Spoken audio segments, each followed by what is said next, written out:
Chapter 22 of Son of Tarzan. This recording is in the public domain. Son of Tarzan by Edgar Rice Burroughs. Chapter 22. As Meriem struggled with Malbihn, her hands pinioned to her sides by his brawny grip, hope died within her. She did not utter a sound, for she knew that there was none to come to her assistance. And, too, the jungle training of her earlier life had taught her the futility of appeals for succor in the savage world of her upbringing. But as she fought to free herself, one hand came in contact with the butt of Malbihn's revolver where it rested in the holster at his hip. Slowly he was dragging her toward the blankets, and slowly her fingers encircled the coveted prize and drew it from its resting place. Then, as Malbihn stood at the edge of the disordered pile of blankets, Meriem suddenly ceased to draw away from him, and as quickly hurled her weight against him, with the result that he was thrown backward, his feet stumbled against the bedding, and he was hurled to his back. Instinctively his hands flew out to save himself, and at the same instant Meriem leveled the revolver at his breast and pulled the trigger. But the hammer fell futilely upon an empty shell, and Malbihn was again upon his feet, clutching at her. For a moment she eluded him and ran toward the entrance to the tent, but at the very doorway his heavy hand fell upon her shoulder and dragged her back. Wheeling upon him with the fury of a wounded lioness, Meriem grasped the long revolver by the barrel, swung it high above her head and crashed it down full in Malbihn's face. With an oath of pain and rage the man staggered backward, releasing his hold upon her, and then sank unconscious to the ground. Without a backward look Meriem turned and fled into the open. Several of the blacks saw her and tried to intercept her flight, but the menace of the empty weapon kept them at a distance, and so she ran beyond the encircling boma and disappeared into the jungle to the south. Straight into the branches of a tree she went, true to the arboreal instincts of the little Mangani she had been, and here she stripped off her riding skirt, her shoes and her stockings, for she knew that she had before her a journey and a flight which would not brook the burden of these garments. Her riding breeches and jacket would have to serve as protection from cold and thorns, nor would they hamper her overmuch, but a skirt and shoes were impossible among the trees. She had not gone far before she commenced to realize how slight were her chances for survival without means of defense or a weapon to bring down meat. Why had she not thought to strip the cartridge belt from Malbihn's waist before she had left his tent? With cartridges for the revolver she might hope to bag small game, and to protect herself from all but the most ferocious of the enemies that would beset her way back to the beloved hearthstone of Bwana and My Dear. With the thought came determination to return and obtain the coveted ammunition. She realized that she was taking great chances of recapture, but without means of defense and of obtaining meat she felt that she could never hope to reach safety, and so she turned her face back toward the camp from which she had but just escaped. She thought Malbihn dead, so terrific a blow had she dealt him, and she hoped to find an opportunity after dark to enter the camp and search his tent for the cartridge belt. But scarcely had she found a hiding place in a great tree at the edge of the boma, where she could watch without danger of being discovered, when she saw the Swede emerge from his tent, wiping blood from his face and hurling a volley of oaths and questions at his terrified followers. Shortly after, the entire camp set forth in search of her, and when Meriem was positive that all were gone, she descended from her hiding place and ran quickly across the clearing to Malbihn's tent. A hasty survey of the interior revealed no ammunition, but in one corner was a box in which were packed the Swede's personal belongings that he had sent along by his headman to this westerly camp. Meriem seized the receptacle as the possible container of extra ammunition. Quickly she loosed the cords that held the canvas covering about the box, and a moment later had raised the lid and was rummaging through the heterogeneous accumulation of odds and ends within. There were letters and papers and cuttings from old newspapers, and among other things the photograph of a little girl upon the back of which was pasted a cutting from a Paris daily, a cutting that she could not read, yellowed and dimmed by age and handling.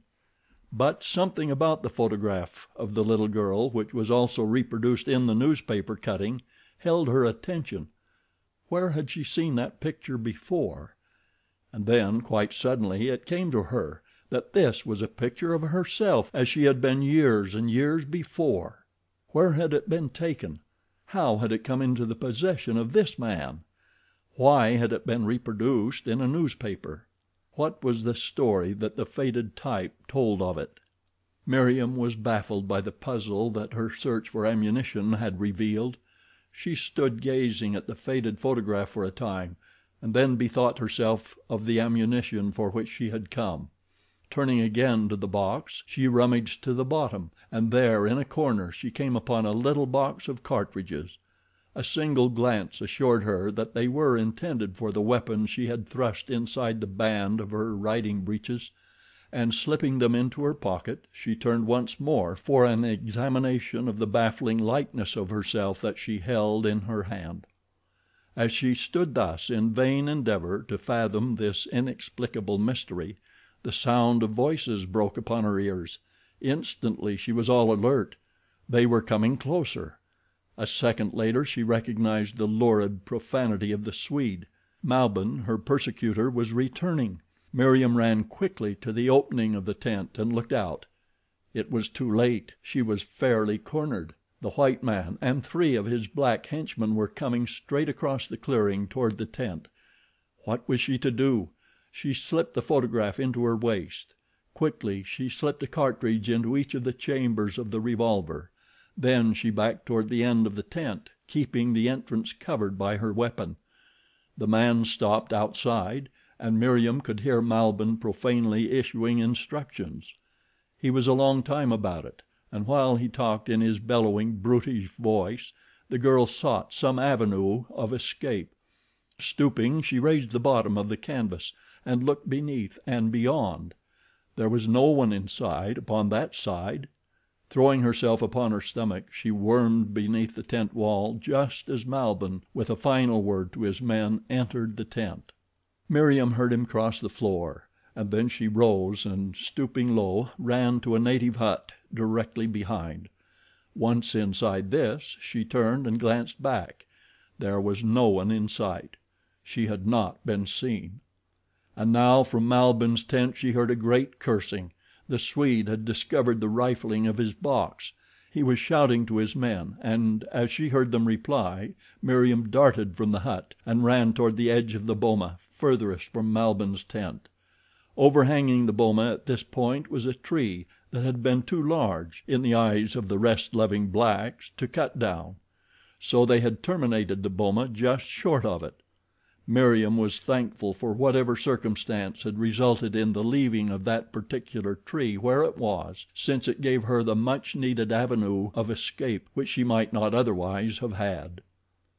From her hiding place she saw Malbihn again enter the jungle, this time leaving a guard of 3 of his boys in the camp. He went toward the south, and after he had disappeared, Meriem skirted the outside of the enclosure and made her way to the river. Here lay the canoes that had been used in bringing the party from the opposite shore. They were unwieldy things for a lone girl to handle, but there was no other way, and she must cross the river. The landing place was in full view of the guard at the camp. To risk the crossing under their eyes would have meant undoubted capture. Her only hope lay in waiting until darkness had fallen, unless some fortuitous circumstance should arise before. For an hour she lay watching the guard, one of whom seemed always in a position where he would immediately discover her should she attempt to launch one of the canoes. Presently Malbihn appeared, coming out of the jungle hot and puffing. He ran immediately to the river where the canoes lay and counted them. It was evident that it had suddenly occurred to him that the girl must cross here if she wished to return to her protectors. The expression of relief on his face when he found that none of the canoes was gone was ample evidence of what was passing in his mind. He turned and spoke hurriedly to the head man who had followed him out of the jungle and with whom were several other blacks. Following Malbihn's instructions, they launched all the canoes but one. Malbihn called to the guards in the camp, and a moment later the entire party had entered the boats and were paddling upstream. Meriem watched them until a bend in the river directly above the camp hid them from her sight. They were gone. She was alone and they had left a canoe in which lay a paddle. She could scarce believe the good fortune that had come to her. To delay now would be suicidal to her hopes. Quickly she ran from her hiding place and dropped to the ground. A dozen yards lay between her and the canoe. Upstream beyond the bend Malbihn ordered his canoes in to shore. He landed with his head man and crossed the little point slowly in search of a spot where he might watch the canoe he had left at the landing place. He was smiling in anticipation of the almost certain success of his stratagem. Sooner or later the girl would come back and attempt to cross the river in one of their canoes. It might be that the idea would not occur to her for some time. They might have to wait a day or 2 days, but that she would come if she lived or was not captured by the men he had scouting the jungle for her, Malbihn was sure. That she would come so soon, however, he had not guessed, and so when he topped the point and came again within sight of the river, he saw that which drew an angry oath from his lips. His quarry already was halfway across the river. Turning, he ran rapidly back to his boats, the head man at his heels. Throwing themselves in, Malbihn urged his paddlers to their most powerful efforts. The canoes shot out into the stream and down with the current toward the fleeing quarry. She had almost completed the crossing when they came in sight of her.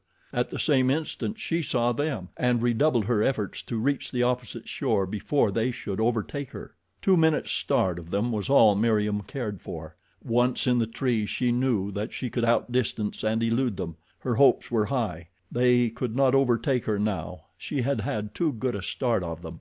Malbihn, urging his men onward with a stream of hideous oaths and blows from his fists, realized that the girl was again slipping from his clutches.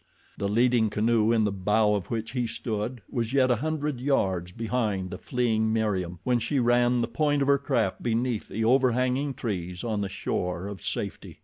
Malbihn screamed to her to halt. He seemed to have gone mad with rage at the realization that he could not overtake her, and then he threw his rifle to his shoulder, aimed carefully at the slim figure scrambling into the trees, and fired. Malbihn was an excellent shot. His misses at so short a distance were practically non-existent, nor would he have missed this time but for an accident occurring at the very instant that his finger tightened upon the trigger, an accident to which Meriem owed her life. The providential presence of a waterlogged tree trunk, one end of which was embedded in the mud of the river bottom, and the other end of which floated just beneath the surface where the prow of Malbihn's canoe ran upon it as he fired. The slight deviation of the boat's direction was sufficient to throw the muzzle of the rifle out of aim. The bullet whizzed harmlessly by Meriem's head, and an instant later she had disappeared into the foliage of the tree.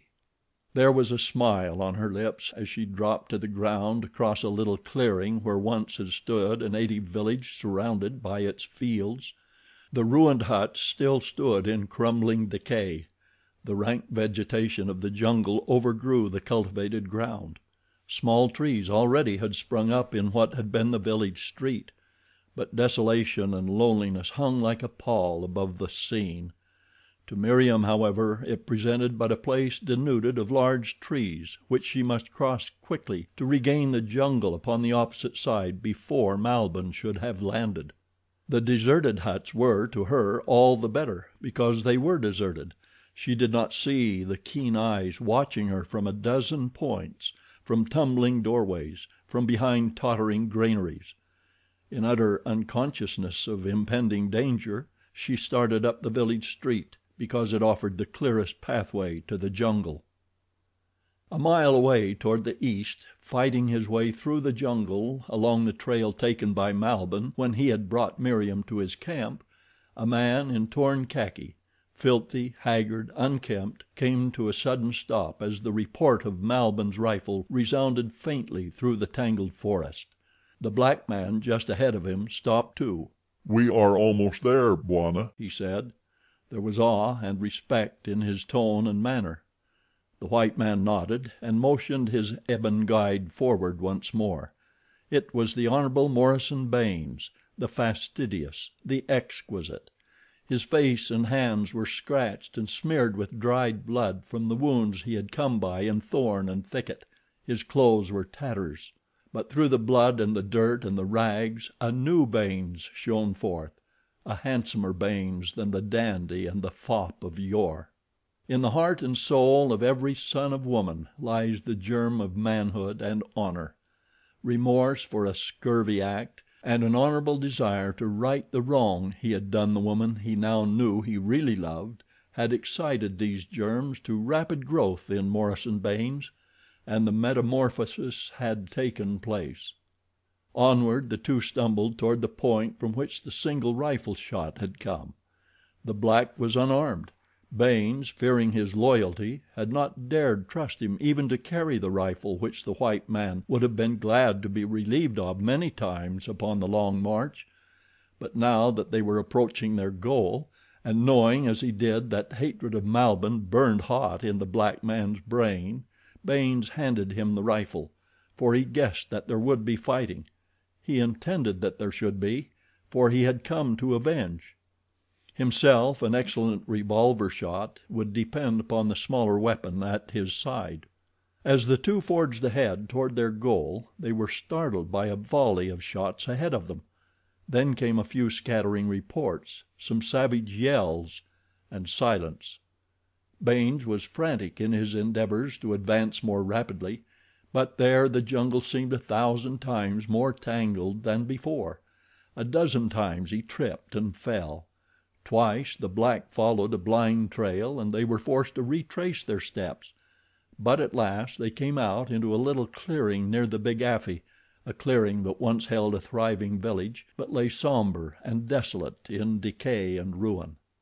In the jungle vegetation that overgrew what had once been the main village street lay the body of a black man, pierced through the heart with a bullet and still warm. Baynes and his companion looked about in all directions, but no sign of living being could they discover. They stood in silence, listening intently. What was that? Voices and the dip of paddles out upon the river?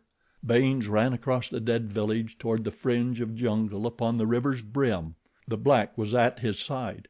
Together they forced their way through the screening foliage until they could obtain a view of the river, and there, almost to the other shore, they saw Malbihn's canoes making rapidly for camp. The black recognized his companions immediately. "How can we cross?" asked Baynes.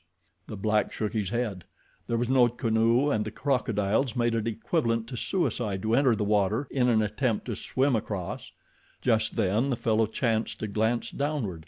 Beneath him, wedged among the branches of a tree, lay the canoe in which Meriem had escaped.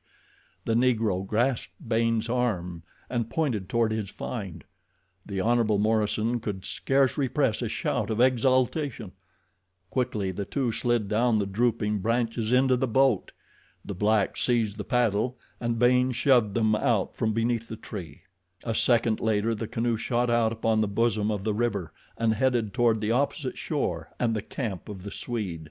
Baynes squatted in the bow, straining his eyes after the men pulling the other canoes upon the bank across from him. He saw Malbihn step from the bow of the foremost of the little craft.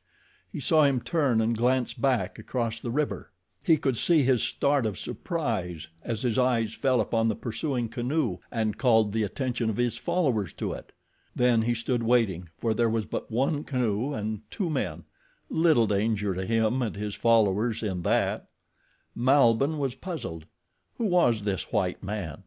He did not recognize him, though Baynes' canoe was now in midstream and the features of both its occupants plainly discernible to those on shore. One of Malbihn's blacks it was who first recognized his fellow black in the person of Baynes' companion. Then Malbihn guessed who the white man must be. though he could scarce believe his own reasoning. It seemed beyond the pale of wildest conjecture to suppose that the Hon. Morison Baynes had followed him through the jungle with but a single companion, and yet it was true. Beneath the dirt and dishevelment he recognized him at last, and in the necessity of admitting that it was he, Malbihn was forced to recognize the incentive that had driven Baynes, the weakling and coward, through the savage jungle upon his trail. The man had come to demand an accounting and to avenge. It seemed incredible, and yet there could be no other explanation. Malbihn shrugged. Well, others had sought Malbihn for similar reasons in the course of a long and checkered career. He fingered his rifle and waited. Now the canoe was within easy speaking distance of the shore. "What do you want?" yelled Malbihn, raising his weapon threateningly. The Hon. Morison Baynes leaped to his feet. "You! Damn you!" he shouted, whipping out his revolver and firing almost simultaneously with the Swede. As the two reports rang out, Malbihn dropped his rifle, clutched frantically at his breast, staggered, fell first to his knees and then lunged upon his face. Baynes stiffened. His head flew back spasmodically. For an instant he stood thus and then crumpled very gently into the bottom of the boat. The black paddler was at a loss as to what to do. If Malbihn really were dead he could continue on to join his fellows without fear, but should the Swede only be wounded he would be safer upon the far shore. Therefore he hesitated, holding the canoe in midstream. He had come to have considerable respect for his new master and was not unmoved by his death. As he sat gazing at the crumpled body in the bow of the boat he saw it move. Very feebly the man essayed to turn over. He still lived. The black moved forward and lifted him to a sitting position. He was standing in front of him, his paddle in one hand, asking Baynes where he was hit, when there was another shot from shore and the Negro pitched headlong overboard, his paddle still clutched in his dead fingers, shot through the forehead. Baynes turned weakly in the direction of the shore to see Malbihn drawn up upon his elbows, leveling his rifle at him. The Englishman slid to the bottom of the canoe as a bullet whizzed above him. Malbihn, sore hit, took longer in aiming, nor was his aim as sure as formerly. With difficulty Baynes turned himself over on his belly, and grasping his revolver in his right hand, drew himself up until he could look over the edge of the canoe. Malbihn saw him instantly and fired, but Baynes did not flinch or duck. With painstaking care he aimed at the target upon the shore from which he now was drifting with the current. His finger closed upon the trigger. There was a flash and a report, and Malbihn's giant frame jerked to the impact of another bullet. But he was not yet dead. Again he aimed and fired, the bullet splintering the gunwale of the canoe close by Baynes' face.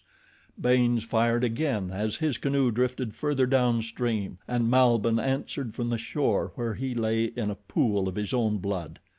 And thus, doggedly, the two wounded men continued to carry on their weird duel until the winding African river had carried the Hon. Morison Baynes out of sight around a wooded point.